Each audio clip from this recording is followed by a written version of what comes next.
மாயனே மௌனம் ஏனடா அத்தியாயம் 12. பிரம்மாண்டமான ஹோட்டலில் மதுவர்ஷினி விக்ரமன் இருவரின் நிச்சய விழா ஏற்பாடு செய்திருந்தனர். பிசினஸ்மேன், மதுவின் தோழிகள், மணியரசனின் கட்சிக்காரர்கள் என்று அந்த ஹோட்டலை நிரம்பி வழிந்தது. அந்த ஹோட்டலின் வெளியே உள்ளே கார்டனில் வண்ண விளக்குகள் மின்ன பஃபே முறையில் உணவுகள் தயாரித்து வைத்திருந்தனர். கோட் சூட் அணிந்து சிலர் அமர்ந்து பேசிக் கொண்டிருக்க, கட்சி வேஷ்டியுடன் பலரோ அங்கும் இங்கும் மணியரசன் விதிக்கும் கட்டளைகளை ஏற்று திரிந்து கொண்டிருந்தனர். மதுவின் வீட்டார் மூவரும் பரபரப்புடன் அலைந்து கொண்டிருக்க, அந்த ஹோட்டலில் இருந்த ஓர் அறையில் கவலையுடன் அமர்ந்திருந்தாள் மதுவர்ஷினி. அவள் நினைவுகள் முழுவதும் நேற்று இரவு தான் வீராவிடம் பேசியதையே நினைத்தது. இரவு உணவை முடித்து தன்னறைக்கு வந்தவள் படுக்கையில் அமர, மறுநாள் ஈவினிங் தனக்கு நிச்சய விழா என்பதால் ஏனோ ஒரு ஒட்டுதலின்றி அமர்ந்திருந்தாள்.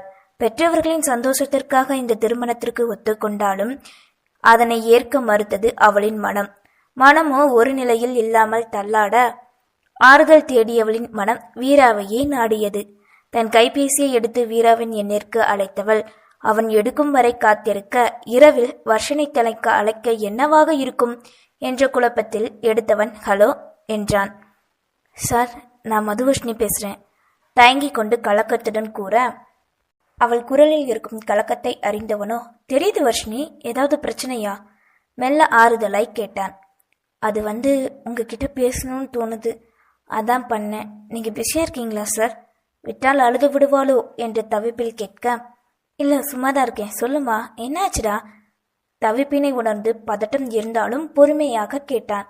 பிரச்சனை எதுவும் இல்லை சார், மெல்ல கூறியவள் தான் ஏன் இந்த நொடி அவனுக்கு அழைத்தும், எதற்காக அழைத்தும், இப்போது அவனிடம் என்ன கூற என தெரியாமலே யோசனையுடன் இருந்தாள்.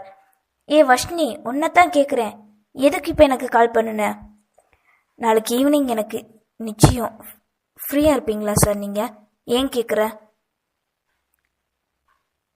சார், நாளைக்கு ஈவினிங் என்னோட என்கேஜ்மெண்ட், நீங்க வர்றீங்களா? தயங்கி கொண்டு பொறுமையாக மெல்ல மெல்ல யோசித்து அவனிடம் உரைக்க, அதை கேட்டவனோ ரௌத்ரம் பொங்க கோபத்தின் உச்சத்தில் இருந்தான். இந்த நொடி மட்டும் அவள் முன்னிருந்தால் கேட்ட கேள்விக்கு கண்ணம் பழுக்க அரைந்திருப்பான். தன் உயிரின் உயிராய் அவளை நினைத்து ராதையின்றி கண்ணன் ஏது என்ற நிலையில் இதுநாள் வரை வாழ்ந்து கொண்டிருக்க, ஒரு நொடியில் தன்னை சாய்ப்பது போல் உணர்ந்தான். இதுநாள் வரை வராத கோபம் அவனுக்குள் ஏறி பொறுமையின்றி மதிக்கிழங்க வைக்க, நான் என்ன உன் வீட்டு வேலைக்காரனா? எப்ப பார்த்தாலும் உனக்கு சேவகம் பண்ணிக்கிட்டு இருக்க? எனக்குன்னு இங்க பல வேலை இருக்கு, அதெல்லாம் விட்டுட்டு நாளைக்கு உனக்கு வாட்ச்மேன் வேலை பார்க்கணுமா? என்னடி நினைச்சுக்கிட்டு இருக்க உன் மனசுல? இதுக்கப்புறம் நீ மட்டும் என்கிட்ட பேச நினைச்சேன்னு வச்சுக்கோ, அப்புறம் இந்த வீரா யாருன்னு காட்ட வேண்டியது வரும், வைடி முதல்ல என்றவாறு கோபத்தின் ருத்ரமூர்த்தியாய் பொருந்தி தள்ளி கட் பண்ணினான். சார், நான் பேச வர அழைப்பு துண்டித்ததை உணர்ந்தவளுக்கு தங்களுக்கும் இடையில் இருக்கும் உறவும் துண்டித்தது போல் உணர்ந்தாள். அவன் கோபம் அவளுக்கு உயிர் போகும் வழியை தர தாங்க முடியாது தவித்தவள் படுக்கையில் படுத்து வழிதீரும் வரை அழுது தீர்த்தாள். எதையோ நினைத்து கொண்டு அமர்ந்திருந்த மதுவினை உத்ரா ஒழுக்க தன்னிலைக்கு வந்தவள், ஹே மது, என்னாச்சு? என்ன யோசிச்சுக்கிட்டு இருக்க? ஊர்மி வந்திருக்கா பாரு என்க, கண்ணாடி முன் அமர்ந்து தன்னை கண்டவாறு யோசித்துக் கொண்டிருந்தவள் தன்னுயிர் தோழி ஊர்மியை கண்டதும் ஆறுதலுடன் அணைத்து கொண்டு அழுதாள். மதுவர்ஷின் அழுகை கண்டு இருவருமே பதற, என்னாச்சு மது, எதுவும் பிரச்சனையா? ஏன் இப்படி திடீர்னு அழுகிற? ஒருவேளை உனக்கு இதுல விருப்பம் இல்லையா? ஊர்மி கேட்க நினைத்ததை உத்ரா கேட்டாள். தன் மனதில் என்ன இருக்கிறது என்று தனக்கே தெரியாத நிலையில் என்ன கூறுவது என தெரியாமல் மௌனம் சாதித்தாள். ஊர்மி அவளின் தோளில் கை வைக்க, எனக்கு இந்த நிச்சயத்துல முழு சம்மதம்தான், ஆனா என்னன்னு தெரியல, ஒரு மாதிரி இருக்கு கூறிக்கொண்டிருக்க அவளை அழைத்தவாறே உள்ளே நுழைந்தார் இந்திரா. மது, தயாராயிட்டியாமா கேட்டவாறு தன் மகளை ஒருமுறை பார்க்க, அவள் அழகை கண்டோ அசந்து போனார். அவளுக்கு திருஷ்டி சுத்தி போட்டவரோ, போகலாம் வா என்றவாறு அங்கிருந்த ஹோட்டல் கார்டனுக்கு அழைத்துச் சென்றார். கூட்டமில்லா இடத்தில் விக்ரமன் தன் பெற்றோருடன் நின்று பேசிக் கொண்டிருக்க, அங்கே மதுவர்ஷினி வர அனைவரும் பார்வையும் அவள் மீது இருந்தது. அதன்பின் அவள் மேடையில் ஏற, அதனைத் தொடர்ந்து விக்ரமனும் ஏற, இருவரும் நிச்சய மோதிரத்தினை மாற்ற அதை அழகாய் படம் பிடித்தனர். இருவரும் சேர்ந்து கேக் வெட்ட, வண்ணங்களின் வெளிச்சத்தில் வானவெடிகள் வெடிக்க, அன்றே திருமண தேதியும் குறித்து அனைவருக்கும் அறிவிக்கப்பட்டனர். வந்தவர்கள் வாழ்த்து கூறி பரிசு பொருள் தர அதை இருவரும் ஜோடியாக மேடையில் நின்று ஏற்றுக்கொண்டனர். ஒவ்வொரு அழகான தருணத்தையும் படமாக எடுத்துக்கொண்டிருந்தான் கேமராமேன். அனைவரும் அங்கும் இங்கும் சுற்றி கொண்டிருந்ததில் மதுவின் கவலையையும் விக்ரமன் முகத்தில் இருக்கும் பதட்டத்தை அங்கிருந்த யாரும் அறியவே இல்லை. ஒரு வழியாக நிச்சய விழா முடிந்து அனைவரும் கிளம்ப விக்ரமனின் பெற்றோர் மதுவின் வீட்டாரும் மட்டுமே இருந்தனர். அப்ப சரி சமந்தி, நாங்க கிளம்புறோம், கல்யாண ஏற்பாடெல்லாம் பண்ணணும்ல, விக்ரமனின் பெற்றோர் கூறிவிட்டு கிளம்ப, சரி சமந்தி, பார்த்து போயிட்டு வாங்க, இப்ப மாதிரி இல்லாம கல்யாணத்துக்கு உங்க சொந்தக்காரங்க எல்லாரையும் கூப்பிடணும், சரியா? அதுக்கு என்ன, எல்லாரையும் கண்டிப்பா கூட்டிட்டு வந்துடுறோம் என்று கூறியவர்கள் தன் மகனை அழைத்து கொண்டு சென்றனர். மறுநாள் விடியல் வேலவன் கார்மெண்ட்ஸ் அண்ட் டெக்ஸ்டைல்ஸ் ஓனரின் மகள் MP மணியரசன் தம்பிய மகளான மதுவர்ஷினின் நிச்சய போட்டோஸ் நியூஸ் பேப்பர் முழுவதும் பரவி இருந்தது. ஜாக்கிங் முடித்து வந்த வீரா நியூஸ் பேப்பரை படிக்க அதில் மதுவின் கரங்களில் எவனோ ஒருவன் மோதிரம் அணிவிக்கும் காட்சி படமாக போட்டிருக்கவே அதை கசக்கி வீசி எறிந்து விட்டு சென்றான். நாட்கள் செல்ல இப்போதெல்லாம் எந்த நொடியும் ஓர் வெறியுடனே கோபமாகவே இருக்கும் வீராவினை கண்ட பெற்றவர்கள் முதற்கொண்டு ஸ்டேஷனில் கூட அனைவரும் பயந்து நடுங்கினர். அவன் கோபம் அவன் மட்டுமே அறிந்ததே. ஹாலில் அமர்ந்து கொண்டிருந்த தன் மகளை இந்திரா அழைக்க, என்னம்மா சொல்லுங்க என்றவாறு சமையலறைக்குள் நுழைந்தாள் மதுவர்ஷினி. இப்ப சும்மா தானே இருக்க, அம்மா கூட கிச்சன்ல ஹெல்ப் பண்ணு, அப்படியே உனக்கும் நான் சொல்லித்தரேன். சரி என்றவாறு அவருக்கு உதவி செய்தாள். காய் நறுக்க சொல்லித் தருவது, அடுப்பை ஆன் பண்ண சொல்வது தருவதென்று ஒவ்வொன்றாக சொல்லித்தர அவளின் மனதில் இருக்கும் வருத்தத்தை மேலும் அது கலங்கடிக்க வைத்தது ஓர் செயல். மது, சமையல் செய்யும் போது எப்பவுமே கவனமா இருக்கணும், சரியா? தெரியாம நீ சுடுபாத்திரத்தை சொட்டேன்னு வச்சுக்கோ, அப்புறம் தோல் உறிஞ்சு கையெல்லாம் செவந்து தீயா எரிய ஆரம்பிச்சிருமா என்க. அதை கேட்டவள் மனம் முழுவதும் அன்று வீரா செய்த செயலை மட்டுமே நினைத்தது.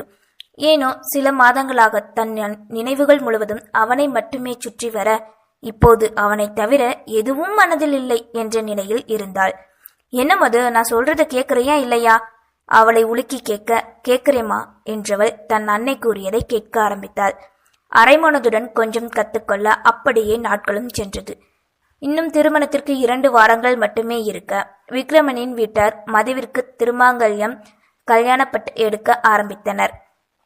வேலவன் வேலை இருப்பதாக கூற இந்திரா மட்டும் தன் மகளை அழைத்து கொண்டு சம்பந்தி மாப்பிள்ளை வீட்டுடன் திருமாங்கல்யம் எடுக்கச் சென்றார். திருமாங்கல்யம் எடுத்து முடித்தவர்கள் தங்களுடைய டெக்ஸ்டைலிலே கல்யாணப்பட்டு எடுக்கச் செல்ல அவர்கள் அனைவருக்கும் தகுந்த வரவேற்புடன் அழைத்துச் சென்றார் மேனேஜர் பரந்தாமன். திருமணப்பட்டு பார்த்து கொண்டிருக்க அங்கே கௌஷிகாவும் அவள் அன்னையும் வந்ததை மதுவர்ஷினியோ அறியவில்லை.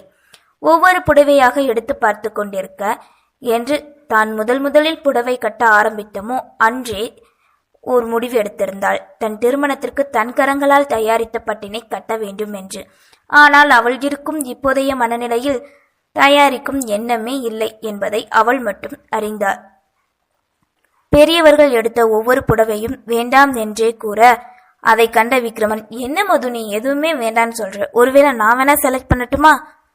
அவளோ அமைதியாக இருக்க அதை சரியென நினைத்தவன் அவளுக்கான புடவையை தேர்ந்தெடுத்தான். மதுவர்ஷினியோ அதை எதையும் கண்டுகொள்ளவே இல்லை. உரிமையாளர் என்பதால் கடைவேலை செய்யும் மூளையவர்கள் சலிக்காமல் எடுத்து போட்டனர். இந்த இடத்தில் இருந்து எழுந்து சென்று விடலாமோ என்ற நினைப்பில் விக்ரமன் செய்த செயலில் கோபம் மட்டுமே எகிரிக் கொண்டிருந்தது. மது, ஃபைனல், இதான் உனக்கு பர்ஃபெக்ட் என்றவாறு ஒரு பிங்க் வண்ண புடவையை எடுத்து அவளின் மீது வைக்க அவன் கை அவள் மேல் உரச கோபத்துடன் எழுந்து நின்றாள். என்னம்மா, என்னாச்சு? பெரியவர்கள் கேட்க மதுவின் பார்வையோ விக்ரமனை முறைத்தது. அதே நேரம் மதுவுக்கு இந்த புடவை தான் ரொம்ப பொருத்தமா இருக்கும் என்றவாறு அரக்கு கலர் சரிகை வைத்த பட்டு புடவையுடன் அங்கே அன்னையுடன் வந்தாள் கௌஷிகா. கௌஷிகாவை கண்டவளோ புன்னகையுடன் கௌஷியாக்கா என்றவாறு அவளை அணைத்து கொண்டாள். அன்று தன் மகன் போட்டோவில் மதுவை காட்டியதை வைத்தே அவள் யார் என்பதை உணர்ந்த தேவகி சந்தோஷப்பட அதுவும் கௌஷிகாவின் மீது அவள் வைத்த பாசம் அவரை நெகிழவே வைத்தது. கௌஷியாக்கா, நீங்க எப்போ வந்தீங்க? நீங்க வந்தா சொல்லுங்கன்னு சொன்னல, ஏன் சொல்லல? செல்ல கோபத்துடன் கேட்க, நேத்து தாண்டா வந்தேன், அப்புறம் இவங்க தான் என் அம்மா தேவகி என்றவள் தன்னருகில் நின்றிருந்த அன்னையை மதுவிற்கு அறிமுகப்படுத்தி வைத்தாள். அவரை கண்டு புன்னகைத்தவள், என் ஆசீர்வாதம் பண்ணுங்க ஆண்டி என்றவாறு அவர்களின் கால்களில் விழுந்து வணங்கினாள். என்னம்மா இது, கடையில வச்சு எழுந்துரு முதல்ல, நீ 100 வருஷம் நல்லா இருக்கணும்டா, அவளின் தலையை வருடி கொடுத்தவாறே கூற, தேங்க்ஸ் ஆண்டி, மகிழ்ச்சியுடன் கூறினாள். ஆமா, என்ன மது, எதுவும் ஃபங்க்ஷனா? குடும்பத்தோட வந்திருக்கு போல. அவள் கேட்டதும் முகம் சுருங்கியவளோ, உங்களுக்கு எதுவும் தெரியாதா? சார் உங்ககிட்ட சொல்லலையா? கவலையுடன் கேட்டாள். அவள் கவலையை மனதில் குறித்து கொண்ட கௌஷிகா, இல்லையே, எதுவும் சொல்லலையே, ஏன் கேட்குற? அக்கா, எனக்கு வர 18ஆம் தேதி கல்யாணம், சாருக்கு கூட தெரியும். நீங்க இங்க வந்ததும் சொல்லலான்னு நான் இருந்தேன் என்று கூறி கௌஷிகா தேவகி இருவரின் மனதிலும் பாறாங்கல்லை தூக்கி போட்டாள்.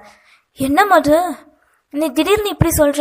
அதிர்ச்சியுடனே கேட்டவளின் மனமோ தனக்கே இப்படி என்றால் 1 வருடமாக இவள் நினைவுடன் மட்டுமே வாழும் தன் தம்பியின் நிலை புரிய அவன் கோபமாக அலைந்து கொண்டிருக்கும் காரணமும் விளங்கியது.